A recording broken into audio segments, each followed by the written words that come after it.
말씀 보도록 하겠습니다. 스가랴 4장 6절에서 7절 말씀입니다. 스가랴 4장 6절에서 7절 말씀입니다. 구약 1316페이지 1316페이지입니다. 스가랴 4장 6절에서 7절 말씀입니다.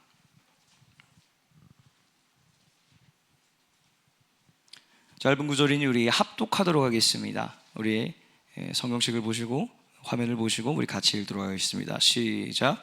그가 내게 대답하여 이르되 여호와께서 스룹바벨에게 하신 말씀이 이러하니라.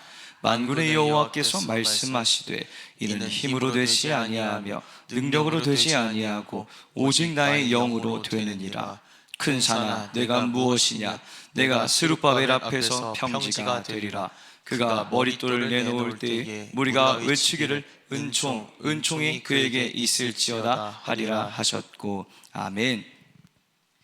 자, 오늘은 스가랴 4장 6절에서 7절 말씀으로 육적인 마음이 은총을 받을지어다 라는 제목으로 함께 말씀 나누도록 하겠습니다. 자, 여러분, 은총 또는 은혜라고 표현을 합니다. 이 은혜라는 말, 하나님의 은혜, 기독교 내에서 굉장히 많이 사용되는 표현법입니다. 얼마나 많이 사용이 되냐? 찬양 속에서 보면은 은혜라는 표현이 굉장히 자주 쓰이는 것을 볼 수가 있죠. 여러분, 교회 이름을 지을 때도 은혜라는 말을 많이 사용합니다. 하다못해 책을 발간할 때도 책 이름에 은혜라는 말을 많이 쓰기도 하고요. 또한 일평생을 가지고 가야 할 사람을 이름을 지을 때도 은혜라는 말을 많이 사용하기도 합니다. 은혜라는 것이 과연 그렇게 중요한 것인가를 물었을 때 그리스도인 누구도 중요하지 않다고 여기는 사람은 없을 것입니다. 그렇다면 그리스도인인 우리는 무엇이 은혜인가? 라고 물었을 때 이 질문에 대해서 답을 할 수가 있어야 하죠. 은혜를 하도 많이 사용하니까 그 느낌이 무슨 느낌인지는 알겠는데, 은혜라는 것을 이 다른 사람에게 설명을 하고 전달을 해주기 위해서 여러분들이 말을 하려고 한다면 어떻게 설명하실 수 있으신가요? 여러분의 자녀들이 와서, 또는 기독교에 대해서 잘 모르는 사람들, 친구들이 와서 이러한 물음, 은혜란 무엇이니? 라고 말한다면 어떻게 답을 하실 건가요? 한번 성경을 들여다보도록 하겠습니다. 성경에서 은혜라는 말 또한 수없이 많이 등장합니다. 그 중에서 은혜라는 말이 가장 먼저 기록된 부분을 찾아보니 창세기 6장에 등장하고 있는 것을 우리가 볼 수 있죠. 창세기 6장, 여러분 누가 기록이 되어 있습니까? 바로 노아가 기록되어 있는 부분입니다. 노아 이야기라면 우리가 아주 잘 알고 있는 내용이죠. 당시 노아의 시대, 노아의 상황을 보면은 얼마나 그 시대가 무질서하고 얼마나 그 시대가 타락했는지를 우리가 볼 수가 있습니다. 창세기 6장 2절을 보니 하나님의 아들들이 사람의 딸들의 아름다움을 보고 자기들이 좋아하는 모든 여자를 아내로 삼았다라고 기록이 되어 있습니다. 이를 통해서 우리가 알 수 있는 것, 어떠한 통제도 없이, 어떠한 질서도 없이 자신이 좋을 대로, 자신이 원하는 대로 행동했다는 것을 우리가 알 수 있습니다.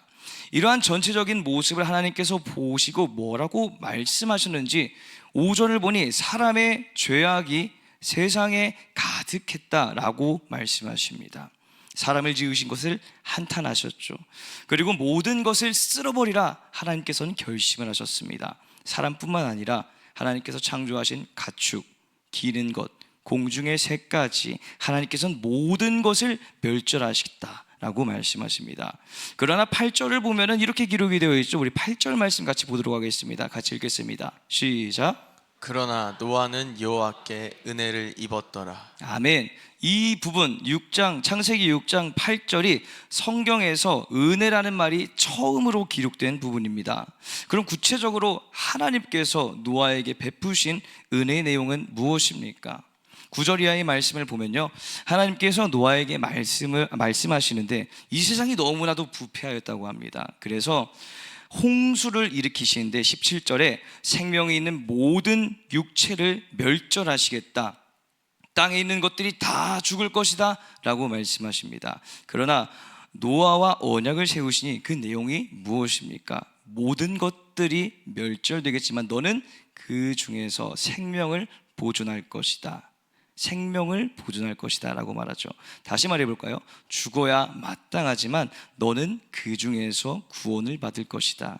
이게 하나님께서 말씀하신 은혜였습니다. 그렇습니다. 은혜는 하나님께서 값없이 베푸시는 선물이었습니다. 특별히 아무런 조건 없이 죄인을 용서하시고 구원과 영생을 주시는 하나님의 초월적인 사랑이 바로 이 은혜 안에 들어가 있죠. 그것이 성경 전체를 통틀어서 가장 잘 드러나는 부분, 바로 예수 그리스도입니다. 하나님께서 우리를 사랑하사 예수님을 이 땅에 보내셨죠. 하나님의 아들, 신성을 가지고 있으신 분이시지만 이 땅에 육체를 입고 오셨죠. 성육신 하셨다고 합니다. 예수님의 이 성육신과 십자가 지심은 하나님께서 우리에게 보여주신 가장 크고도 가장 높은 은혜입니다.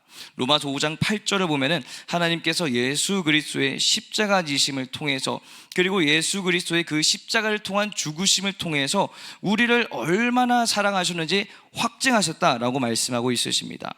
하나님께서 얼마나 큰 은혜를 베풀고 있으신지, 얼마나 값없는 선물을 우리에게 주고 있으신지를 보여주셨다는 것이죠. 여기서 우리가 추가적으로 알아야 할 것은 하나님의 은혜는 우리가 사망에서 생명으로 옮겨지는 이 구원에서 끝나는 것이 아니라는 점입니다. 여러분, 하나님의 은혜를 다른 말로 표현한다면 뭐라고 표현하신지 아십니까?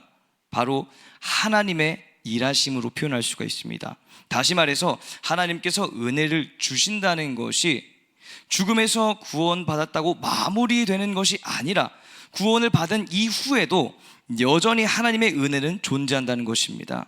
이것을 반대로 말하면 우리는 하나님께서 주시는 은혜를 통해서 구원을 받았지만 그 구원을 받은 이후의 삶에서도 계속해서 하나님께서 주시는 은혜를 구해야 한다는 것입니다. 창세기 6장으로 가서 다시 노아를 한번 보도록 하겠습니다. 9절을 보면요, 뭐라고 기록이 되어 있냐, 노아가 어떤 사람인지를 밝히고 있는데, 노아는 의인이고 당대의 완전한 자고 하나님과 동행하는 자라고 기록이 되어 있습니다. 자, 여기서 동행한다 라고 말하고 있는데, 여러분, 동행한다 무슨 뜻입니까? 같은 길을 가는 것, 같이 길을 가는 것, 이것을 뜻하는 것입니다. 그러니까 노아는 하나님과 같은 길을 같이 가는 사람이었다는 것이죠. 그렇다면 하나님께서 길을 가시다가 멈추면 어떻게 합니까? 멈춰서야죠. 하나님께서 길을 가시다가 갑자기 절벽을 오르시면 어떻게 합니까? 우리는 절벽을 올라가야 됩니다. 하나님께서 갑자기 달리시면 어떡하죠? 달려야 되는 것입니다.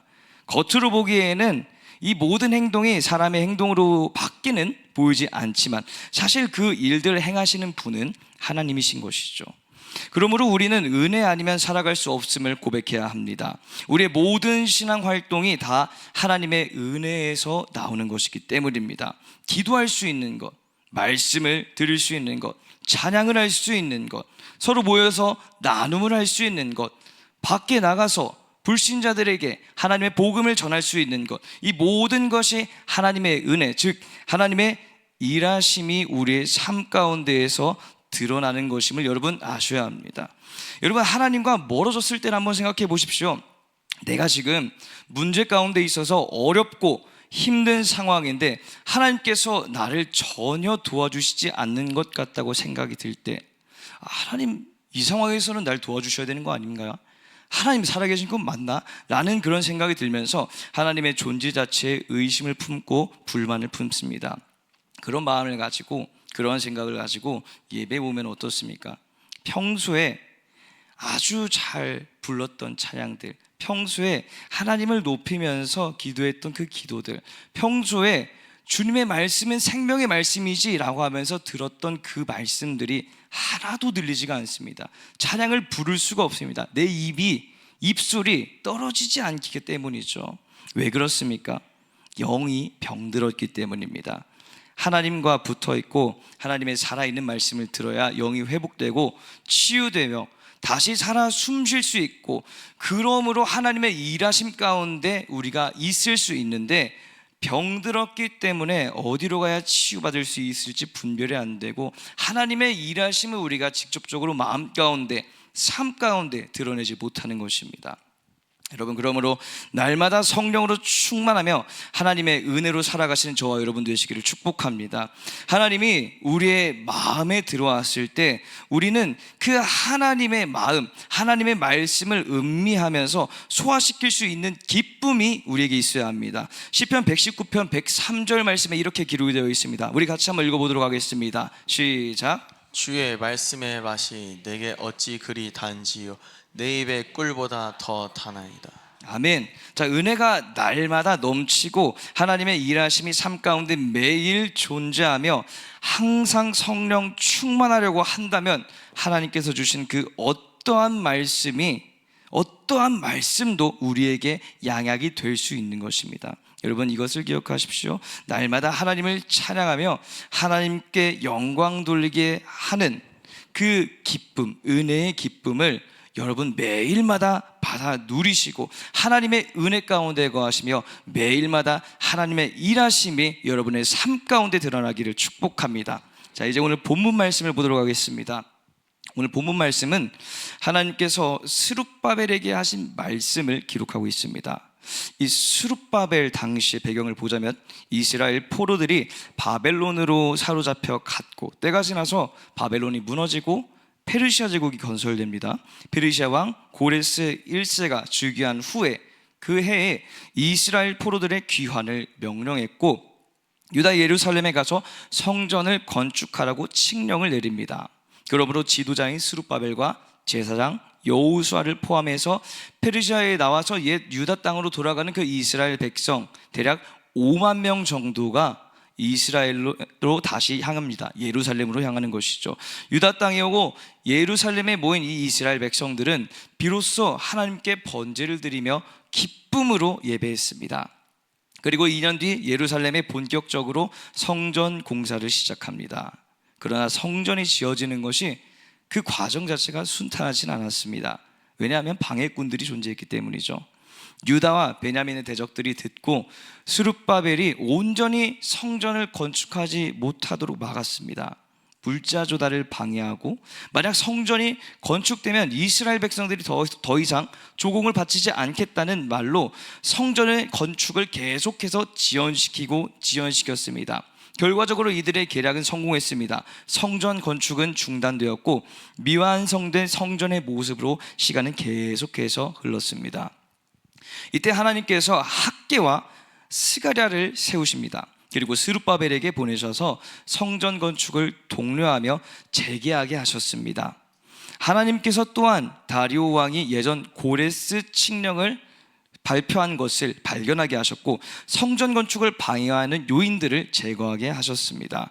성전 건축은 그러므로 말미암아서 다시 재개되었고 완성되었습니다. 이 내용을 배경으로 오늘 본문 6절 한번 읽어보도록 하겠습니다. 오늘 본문 6절 말씀입니다. 시작. 그가 내게 대답하여 이르되 여호와께서 스룹바벨에게 하신 말씀이 이러하니라. 만군의 여호와께서 말씀하시되 이는 힘으로 되지 아니하며 능력으로 되지 아니하고 오직 나의 영으로 되느니라. 아멘. 자, 하나님께서 스룹바벨에게 말씀하시죠. 이는 힘으로 되지 아니하며 능력으로 되지 아니하고 오직 나의 영으로 되느니라. 당시 이 스룹바벨에게 처한 상황은 방해꾼들로 인해서 성전 건축이 지연되고 중단된 때입니다. 아무리 열심히 해보려고 해도 그 해보려는 열정 아래 찬물을 끼얹은 그 순간이었죠. 그럼에도 불구하고 하나님께서는 스가랴로 하여금 다시금 성전 건축을 격려하시고 부추기시는 것을 볼 수가 있습니다. 여기서 바벨론 포로로 잡혀갔던 이스라엘 백성 중에서 처음 그 예루살렘에 있었던 성전의 모습을 본 사람이 있었을까요? 없었을까요? 있었습니다. 에스라 3장 12절을 보면은 제사장들과 레위 사람과 나이 많은 족장들은 첫 성전을 보았다라고 기록하고 있습니다. 그들에게는 성전의 기억이 있었던 것입니다. 성전이 어떻게 생겼고 얼마나 성전이 화려했었는지 그 기억이 그들의 머릿속에는 있었습니다.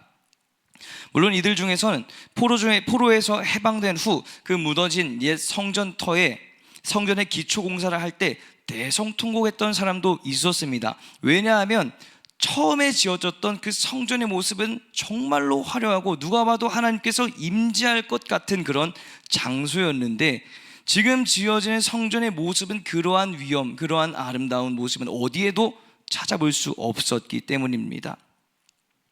그러므로 다시금 이 성전이 건축되는 데 있어서 그들은 대성통곡을 하였습니다. 하지만 다른 모든 사람들은, 대부분의 사람들은 다시금 예루살렘으로 돌아와서 성전을 건축하려고 하니 그 마음 가운데에는 기쁨과 감격이 아주 가득했습니다.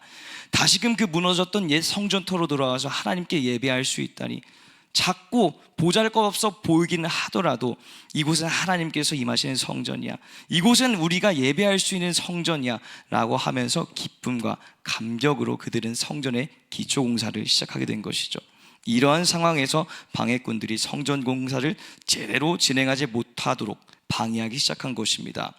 처음에는 그러한 방해가 들어왔어도 잘 끊어내고 잘 이겨내고 성전을 건축할 수 있을 것이라고 생각했을 것입니다. 하나님의 일을 하고 페르시아 왕 고레스도 조서를 내렸는데, 이제 누가 이 성전 건축, 성전 공사를 막을 수 있으랴 하고 말이죠. 그러나 결국엔 어떻게 됐습니까? 막혀버리고 말았습니다. 중단되어 버렸습니다. 기쁨과 감격으로 진행했던 일이 충격으로 다가오게 된 것이죠. 여러분, 우리가 하나님 일을 감당할 때도 이런 일들 어렵지 않게 볼 수 있을 것입니다. 기쁨과 감사로 행하는 그 모든 일, 하나님의 일을 정상적으로 진행하지 못하는 악한 세력들이 존재하죠. 우리 교회도 지금 있는 이 사성전으로 오기 전에 삼성전에서 사성전을 위해서 열심히 기도하고 열심히 기도하며 준비하지 않았습니까? 그 과정 가운데에서 악한 영들은 기도의 용사들을 가만두지 않았죠. 갑작스러운 사고들이 있었고, 그리고 갑작스러운 질병이 있었습니다. 그런 과정들을 여러분들께서는 기억하셨을 것입니다. 하나의 일꾼이라도 더 필요한 상황이었지만 현실을 바라보면은 그 사실을 알고 교묘하게 무너뜨리려는 이 영적 공격 계속해서 있었습니다. 다시 본문으로 돌아와서 이스라엘에게 처한 상황도 이와 같은 것입니다. 기쁨으로 행하려고 하고 감사로 행하려고 하고 하나님께 정말 최선을 다해서 내 모든 것을 드리며 행하려고 하지만 그 모든 일들을 막는 방해하는 그 악한 영의 역사가 계속해서 있었다는 것이죠. 이때 하나님께서는 뭐라고 말씀하십니까? 아까 읽은 6절 말씀 한번 다시 보겠습니다. 6절 말씀 한번 띄워보시겠어요? 6절 말씀을 보면 이렇게 기록이 되어 있죠. 이는 힘으로 되지 아니하며 능력으로 되지 아니하고 오직 나의 영으로 되느니라. 말씀하시죠. 힘으로 되는 것이 아니라, 능력으로 되는 것이 아니라 오직 하나님께서 함께 하셔야 하며 하나님의 일하심이 있어야 이 일이 진행될 수 있다, 하나님께서 말씀하십니다. 스룹바벨에게 있어서 성전을 건축하는 것이 옛 성전을 회상하며 다시 짓게 되는 그 기쁨과 감격, 그것만으로는 이 성전, 하나님의 사역을 완성할 수 없다고 하나님께서 말씀하시며, 공사를 진행할 수 있는 이 능력이 있다고 하더라도 하나님의 일하심이 그 가운데 있어야만이 하나님의 사역을 능히 감당해낼 수 있다고 하나님께서는 말씀하십니다. 그러므로 하나님께서 허락하신 사역을 감당하기 위해서 우리는 날마다 성령으로 충만해야 합니다. 은혜로 충만해야 하죠. 하나님의 일하심이 우리의 삶에서 날마다 드러나야 합니다. 성령 충만한 자에게 하나님께서 하나님의 역사를 드러내시는 줄 믿습니다. 아무리 감당할 수 있는 능력이 있다고 하더라도, 아무리 그 일을 진행할 수 있는 힘이 있다고 하더라도 우리는 그 중간중간에 어떠한 일이 벌어질지, 어떠한 영적 전쟁이 우리를 기다리고 있을지 모릅니다. 항상 우리는 이렇게 주님 앞에 나아가야 합니다. 주님, 내게 능력 주시는 자 안에서 내가 모든 것을 할 수 있음을 고백합니다. 능력 주시는 하나님의 은혜 아래 거하게 하여 주시옵소서. 이런 고백이 저와 여러분 가운데 있기를 주님의 이름으로 축복합니다.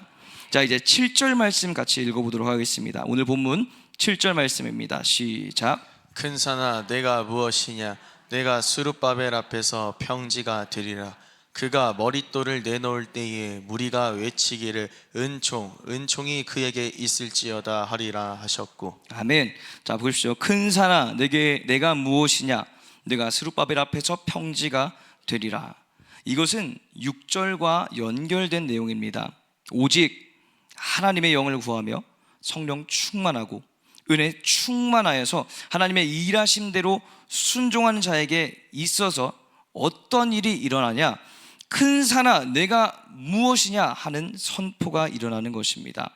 아무리 앞을 가로막는 장애물이 있어도, 넘어갈 수 없을 것 같이 생긴 엄청난 산이 있어도 그것이 아무런 문제가 되지 않는다는 것이죠. 이것과 비슷하게 사용된 말이 어디에 등장합니까? 사무엘상 17장을 보면은 우리가 쉽게 찾아볼 수가 있습니다. 자, 사무엘상 17장은 이스라엘과 블레셋의 대치 장면을 기록하고 있습니다. 당시 왕이었던 사울이 블레셋의 군대와 대치를 하는데 이스라엘이 이 사람 때문에 다 두려워 떨고 있었습니다. 이 사람은 바로 블레셋의 골리앗이었습니다. 골리앗은 겁먹은 이스라엘 향해서 모욕했습니다. 그러나 이스라엘은 어떠한 모욕을 들어도 도무지 저 거대한 골리앗 앞으로 나아갈 자신, 용기, 그런 것들이 아무것도 없었습니다. 그의 피지컬과 들고 있는 무기, 갑옷을 보면 그 누구도 무찌를 수 없을 것 같은 마치 철옹성과 같은 느낌이 이 골리앗에게서부터 느껴왔기 때문이죠. 그때 다윗이 사울의 진영에 왔는데 아버지 이새가 형들에게 도시락을 배달하라고 명령해서 이 진영에 찾아옵니다. 형들을 찾아와서 잘 있는지 인사하고 도시락을 건네주었습니다. 그때 골리앗이 나와서 이전과 같이 이스라엘을 향해서 모욕하는 말을 들었습니다. 이스라엘 모든 사람은 도망했고 이스라엘 모든 사람은 두려움에 떨었으며 이스라엘 모든 사람들은 골리앗을 피해 숨었으나 다윗은 이렇게 말합니다. 사무엘상 17장 26절 말씀입니다. 같이 읽어볼까요? 시작. 다윗이 곁에 서 있는 사람들에게 말하여 이르되 이 블레셋 사람을 죽여 이스라엘의 치욕을 제거하는 사람에게는 어떠한 대우를 하겠느냐? 이 할례받지 않은 블레셋 사람이 누구이기에 살아계시는 하나님의 군대를 모욕하겠느냐? 아멘. 자, 우리가 여기 26절에서 주목해 봐야 될 단어는 빨간색 글씨의 누구이기에 라는 부분입니다. 여러분, 누구이기에 이런 말은, 이 말은 정말 궁금해서 누군지를 묻는 것이 아니죠. 그 안에는 무엇이 들어있냐? 거룩한 분노가 담겨 있습니다. 하나님의 군대를 모욕하고 하나님을 모욕하는 자에 대해서 분노를 표출하며 그 안에서 맞서 싸우리라 하는 이 결의가 이 누구이게에서 들어있는 것이죠. 다시 오늘의 본문으로 돌아와서 스가랴 4장 6절에 큰 산아 내가 무엇이냐 라는 이 무엇이냐와 누구이기에는 같은 단어요, 같은 의미로 사용된 것입니다. 누구도 넘을 수 없는 큰 산이 앞에 있지만 그것이 나를 넘어뜨릴 수 없는 존재임을 말하고 있는 것입니다. 이것 같습니다.